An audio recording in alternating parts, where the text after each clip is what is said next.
There are few sounds as mundane, as deeply woven into the fabric of our daily lives as the ringing of a telephone.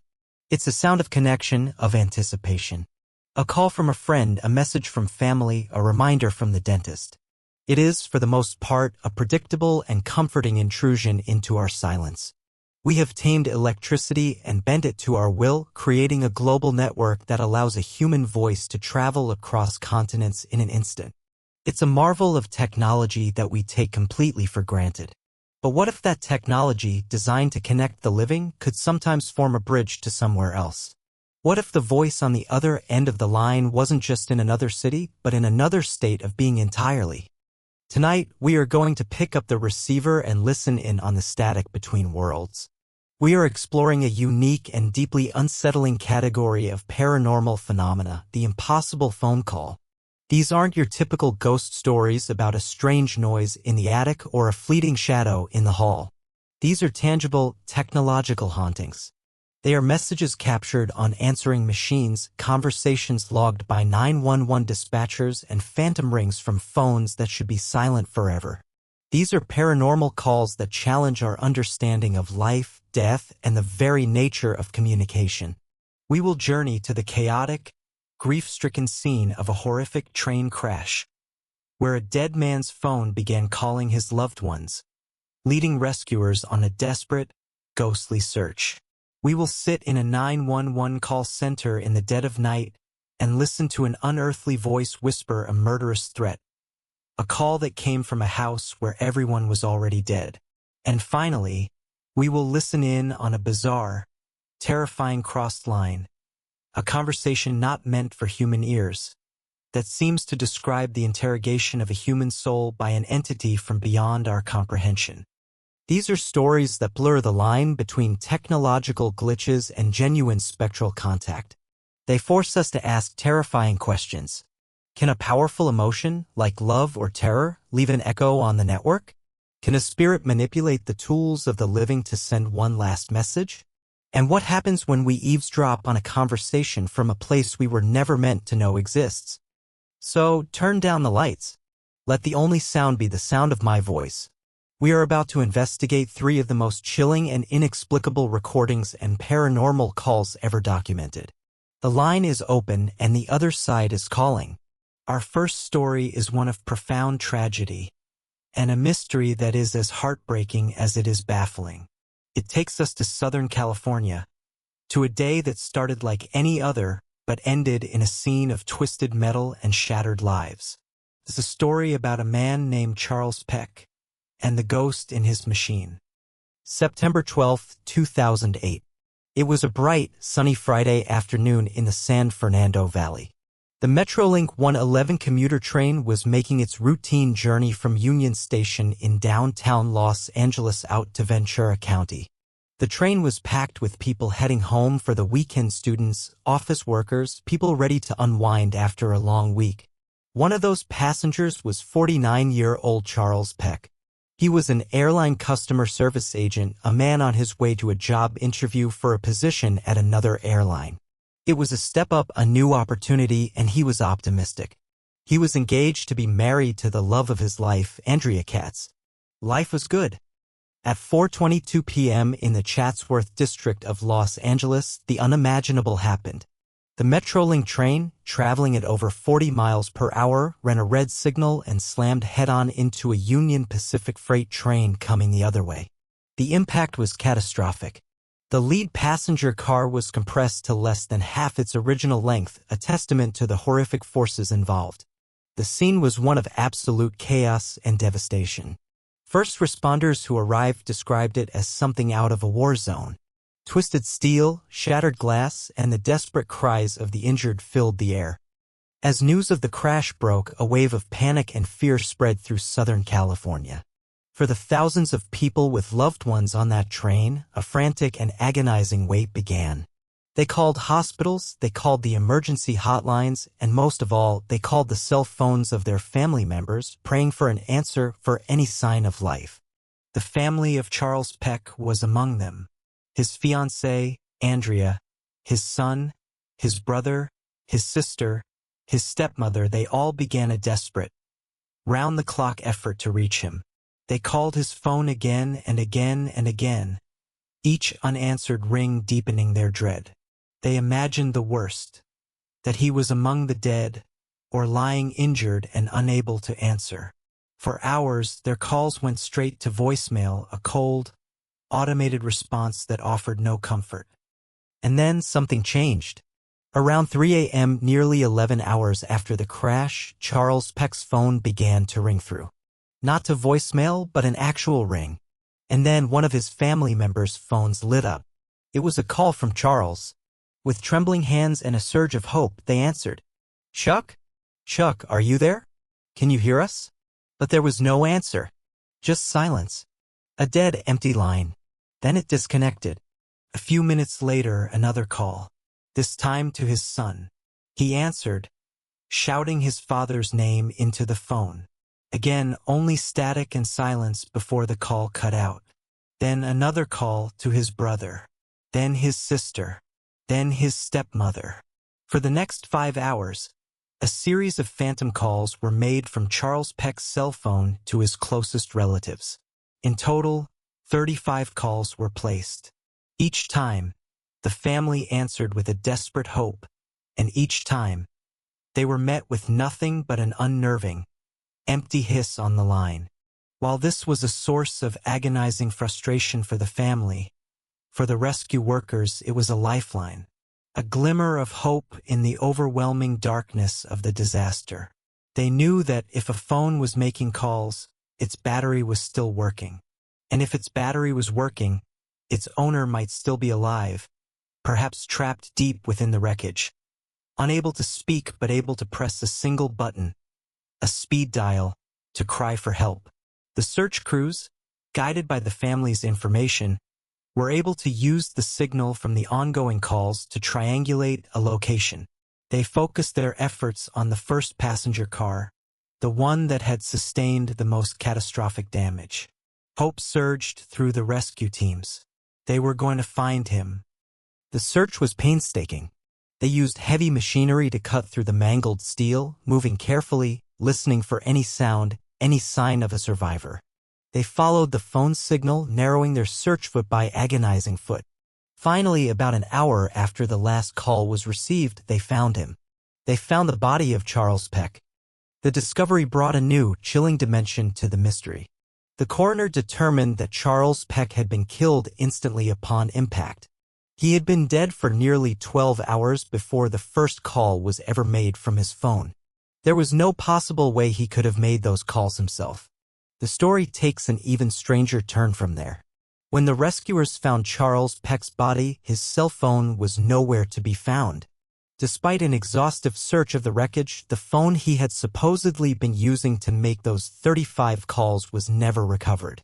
So we are left with an impossible, heartbreaking puzzle.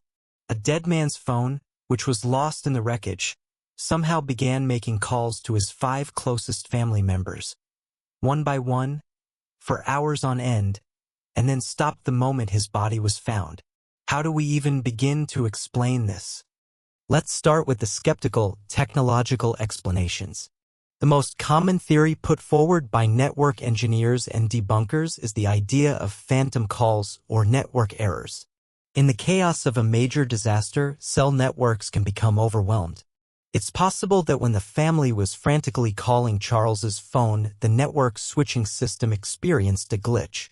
One of their incoming calls could have gotten stuck in a loop, causing the system to repeatedly try to connect the call, which would appear on their caller IDs as an incoming call from Charles. This could explain the calls themselves, but it has significant problems. First, why would a network glitch call 5 different, specific family members in a rotating sequence? A simple looped call should, in theory, keep trying to connect to the same initial number. Second, why would the call start a full 11 hours after the crash, long after the initial frantic calling had subsided?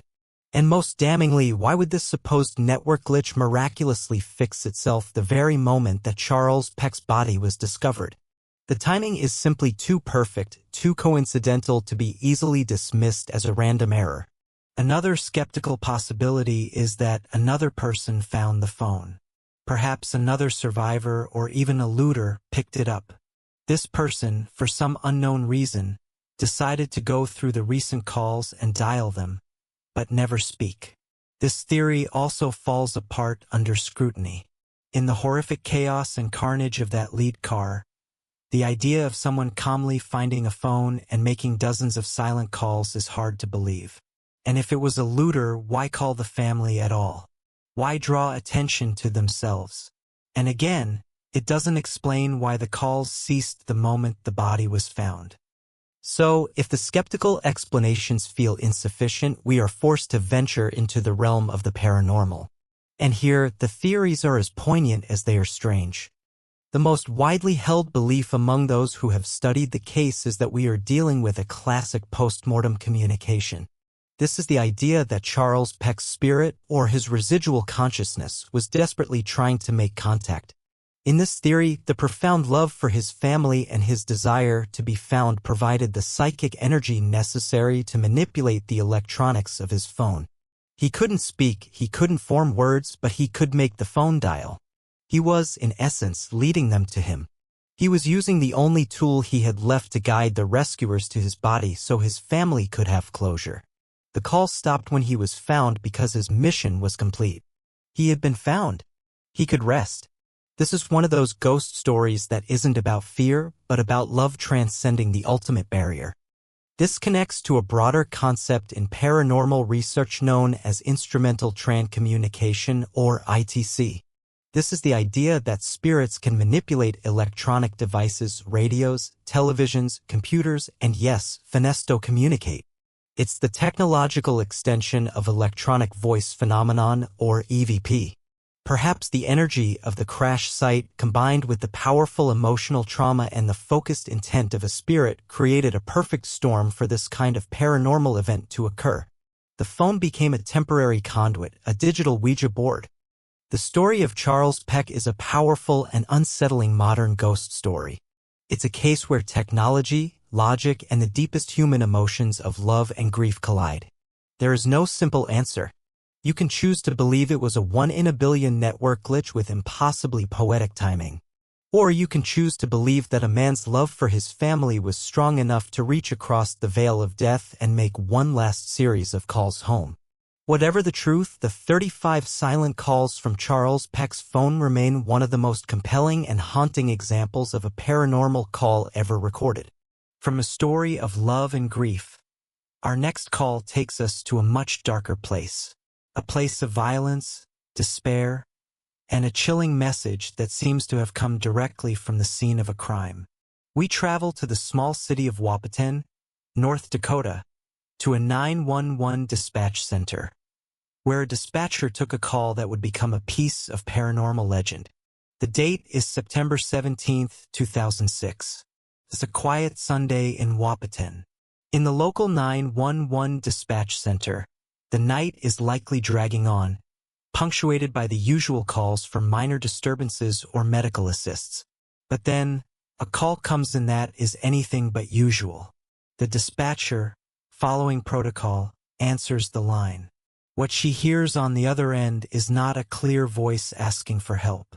It is a strange, ethereal, and distorted voice. It's difficult to tell if it's male or female. It's faint, breathy, and seems to be struggling to speak, as if coming from a great distance. And then, the voice whispers a single, terrifying phrase, "I'm going to kill you." The dispatcher, trained to handle all manner of strange and threatening calls, immediately tries to get more information. "Excuse me? What did you say?" But the line is filled with a strange, humming static. The voice repeats its chilling message, a little clearer this time. Then the line goes dead. This is immediately treated as a high-priority, life-threatening situation. The dispatcher's system shows the call is coming from a landline registered to a residence in town, the home of an elderly couple, Ruthie and Alan Finley. Police are dispatched immediately, sirens blaring, expecting to walk into a volatile domestic dispute or a hostage situation. When the officers arrive at the Finley residence, they find the house quiet. Too quiet. They knock, they announce themselves, but there is no answer. Fearing the worst, they force entry into the home. What they find inside is a scene of quiet, domestic tragedy. They find the bodies of both Ruthie and Alan Finley. The scene suggests a grimly common occurrence, a murder-suicide. It appeared that Alan Finley, who was suffering from health problems, had taken the life of his wife, Ruthie, before turning the weapon on himself. It was a tragic end for a couple who had been married for decades. But as the initial shock wore off and the investigation began in earnest, a deeply disturbing anomaly emerged.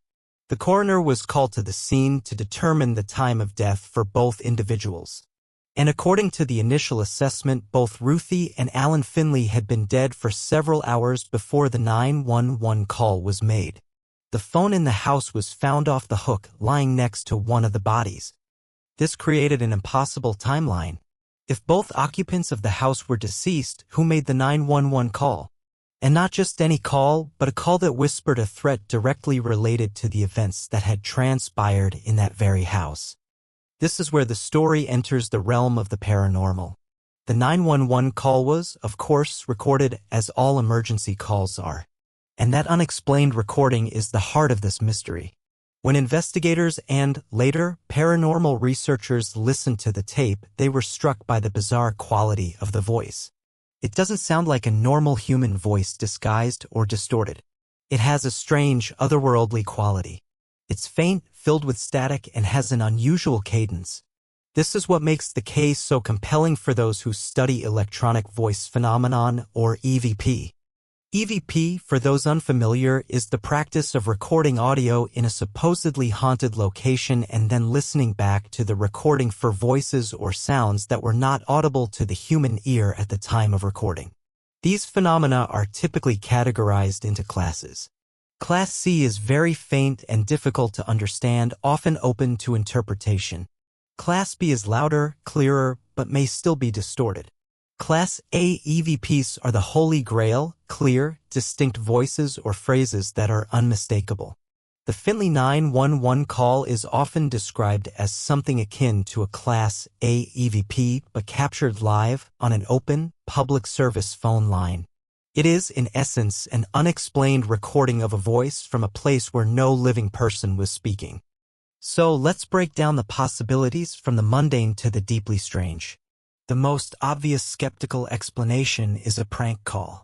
Could someone have known about the murder-suicide and decided to place a cruel and tasteless prank call to 911? This is certainly possible. However, it presents its own set of problems. First, how would they have known about the deaths before the police did? The call came in before the bodies were discovered. Second, how did they manage to spoof the caller ID to make it appear as if the call was originating from inside the Finley residence? While caller ID spoofing is common today, in 2006 it was a more specialized and difficult thing to do, especially in a way that would fool a 911 system. And what would be the motive for such a bizarre and specific prank?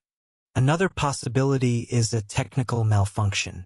Could the 911 system have experienced a cross line or some kind of playback error, mixing a fragment of a previous call or a stray radio signal with the open line from the Finley house? This is a common explanation for many strange phone phenomena. However, 911 systems are typically robust, closed-loop systems designed to prevent exactly this kind of error. And it doesn't explain the content of the message itself and its direct relevance to the situation in the house. The coincidence is, once again, staggering. The police themselves were reportedly baffled. While they couldn't officially declare it a paranormal event, the timeline simply didn't add up with any conventional explanation. The official case was the murder-suicide, but the mystery of the call remained an unspoken, unsettling footnote. This leads us, inevitably, to the paranormal theories. If we entertain the idea that this was a genuine paranormal call, then who or what was speaking? One theory is that it was the spirit of the victim, Ruthie Finley. In the traumatic moments after her death, her spirit, in a state of confusion and anguish, may have reached out trying to contact anyone to cry for help. The phrase, "I'm going to kill you," might not have been a threat, but an echo, a replay of the last words she heard or the last thought that went through her mind as she was being attacked. Her spirit may have been replaying the most traumatic moment of its existence through the telephone line. This is a common theme in ghost stories, the residual haunting where an event is psychically recorded and plays back like a loop. A second, darker paranormal theory suggests that the voice did not belong to either of the Finleys. This theory posits that a negative or inhuman entity was present in the house, perhaps an entity that even influenced the troubled Alan Finley to commit the violent act. In this interpretation, the call to 911 was not a cry for help or a residual echo, but an act of pure malice. It was the entity, now that its dark work was done, taunting the authorities, reveling in the chaos it had caused. This transforms the story from a tragic haunting into something far more sinister, suggesting that there are forces at play that are actively malevolent. The Finley 911 call remains a deeply unsettling piece of evidence for those who believe in communication from the other side. It's a recorded, documented event, logged in an official system, that defies easy explanation. It's a ghost story for the digital age, a chilling reminder that even our most advanced systems of communication might be vulnerable to intrusions from the unknown. The voice on the recording is a disembodied whisper from a house of death, a voice that continues to haunt those who have heard it. Our final story takes us even deeper into the heart of high strangeness. This is not a call from a deceased loved one, nor is it a ghostly whisper to 911. This is a story about a man who, by a sheer fluke of telephone technology, seemingly listened in on a conversation that was not of this world. It's a case that has become a cornerstone of Fortean and UFO literature, a bizarre and terrifying glimpse into what might be happening just beyond the range of our senses. This is the story of Karl Uphoff and the entity known as 202L. The story reportedly took place in the 1980s, a time when landline telephones were still the primary mode of communication and the infrastructure was a vast, mysterious network of copper wires, switches, and relays. It was an era when crossed lines were a common annoyance. You'd pick up your phone to make a call and find yourself listening to your neighbor's conversation. It was usually mundane, awkward, and quickly resolved by hanging up and trying again. But what Karl Uphoff heard was anything but mundane. As the story goes, Karl picked up his telephone one evening and, instead of a dial tone, he heard a conversation already in progress. But it was immediately clear that this was no ordinary crossed line. There were two distinct voices. One voice was a man who sounded terrified, panicked, and in extreme distress. The other voice was cold, detached, monotonous, and utterly inhuman. It spoke with a strange, rhythmic cadence as if it were a machine or a being unaccustomed to human speech. Karl was frozen, listening with a mixture of fascination and growing horror. He quickly realized he was eavesdropping on some kind of interrogation. The panicked man, who the other voice occasionally referred to as John, was screaming and pleading. The cold, mechanical voice was asking questions and making statements that were both nonsensical and terrifyingly profound. Karl, realizing the significance of what he was hearing, allegedly grabbed a tape recorder and began to record the bizarre exchange. His wife also listened in on an extension, becoming a second witness to the impossible conversation. The transcript of this alleged recording has been circulated in paranormal circles for decades. The content is the stuff of nightmares. The cold, interrogating voice would say things that were grammatically correct but semantically bizarre. It spoke about John's non-durable biological body. It accused him of suffering from a disorientation of cadence. It referred to humanity as the conception of the human species. It was a clinical, detached, alien perspective on what it means to be human. At one point, the interrogator seems to be explaining to John why he is being held. It speaks of a breach of contract and mentions other humans who have been recycled. The implication is that John has somehow violated an unknown cosmic law and is now being judged or processed by this entity. The most chilling parts of the conversation are when John's terror breaks through. He screams about being in pain, about being unable to breathe. He pleads with the entity, asking what it wants. The entity's responses are always cold and clinical. It seems to have no concept of empathy or emotion. It is simply carrying out a procedure. The entity also identifies itself or the group it belongs to. At one point it says, "We are the conception of the inanimate," and it refers to itself specifically with a designation, 202L. Another entity is mentioned, 19, who is supposedly observing the procedure. This adds a layer of bureaucratic, almost scientific horror to the ordeal. This isn't random violence. It's a process. The call is filled with strange, otherworldly sounds, buzzing, clicking, and a constant, low hum in the background.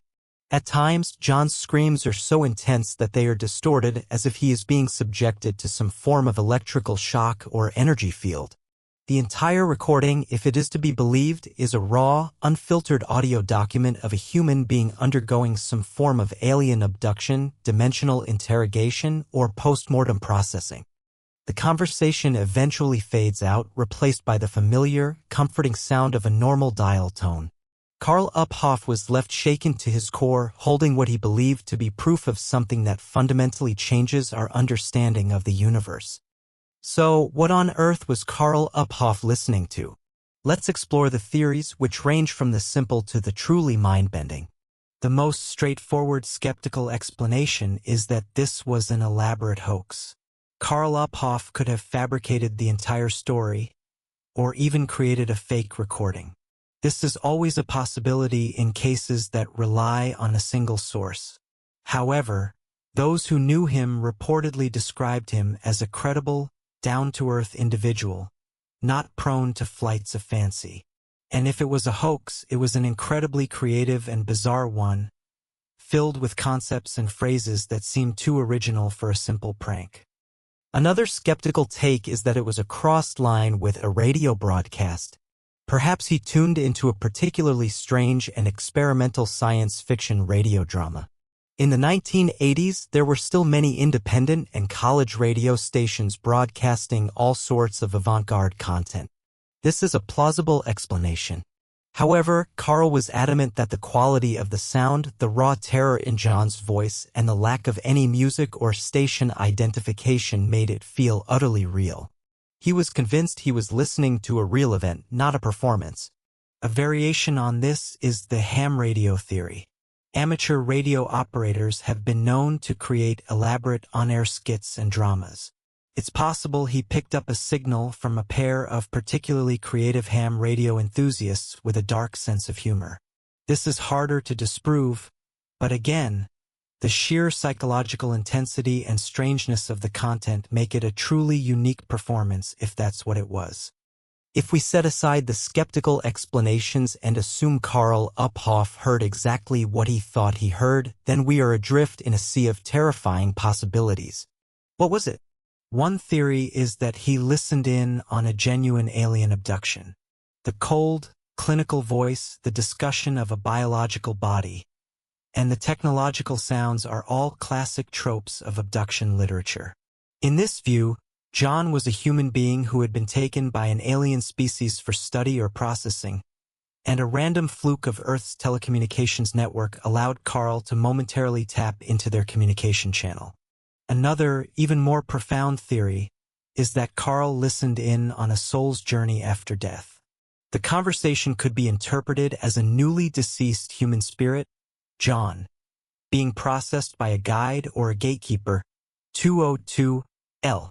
The non-durable biological body is the physical form he just left behind. The disorientation of cadence could refer to the spirit's struggle to adjust to the new vibrational frequency of the afterlife. The breach of contract could refer to a life path not followed or a karmic debt. In this interpretation, Karl Uphoff accidentally eavesdropped on the machinery of the afterlife. This case is a classic example of what paranormal researchers call high strangeness. It doesn't fit neatly into any one category. It's not just a ghost story, it's not just a UFO story. It's something else, something that suggests the reality we experience is only a tiny sliver of a much larger and much weirder cosmos. It aligns with the thinking of researchers like John Keel or Jacques Vallée, who proposed that paranormal phenomena are often deliberately absurd, designed to shatter our preconceived notions of reality. The story of Karl Uphoff and 202L is a chilling piece of Fortean folklore. It's a story that has no resolution, no easy answers. It's a testament to a time when the telephone was still a thing of wires and mysteries. A time when you might pick up the receiver and hear something not meant for you, something from very, very far away. And so, we hang up the phone on these 3 impossible calls. We've heard a call born of love and grief, a ghostly message guiding rescuers to a body. We've heard a call of violence and warning, a disembodied voice from a house of death. And we've heard a call of pure, alien strangeness, a glimpse into a reality that operates by a set of rules we cannot begin to comprehend. These stories, whether you view them as fact, folklore, or fabrication, tap into a very modern fear. We have surrounded ourselves with technology designed to connect us, to make the world smaller. But in doing so, have we inadvertently created new conduits for the unknown? Are our devices, with their sensitive microphones and complex networks, acting as digital Ouija boards, unintentionally picking up on the echoes of the dead or the signals of other intelligences? The Charles Peck case suggests that powerful emotions can leave an imprint, a residual energy that can manipulate the tools of the living.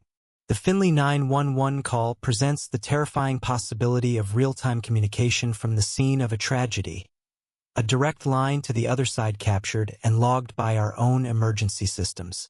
And the Karl Uphoff case throws all the rules out the window, suggesting that our entire communications grid might be permeable, susceptible to eavesdropping from dimensions or beings we can't even imagine.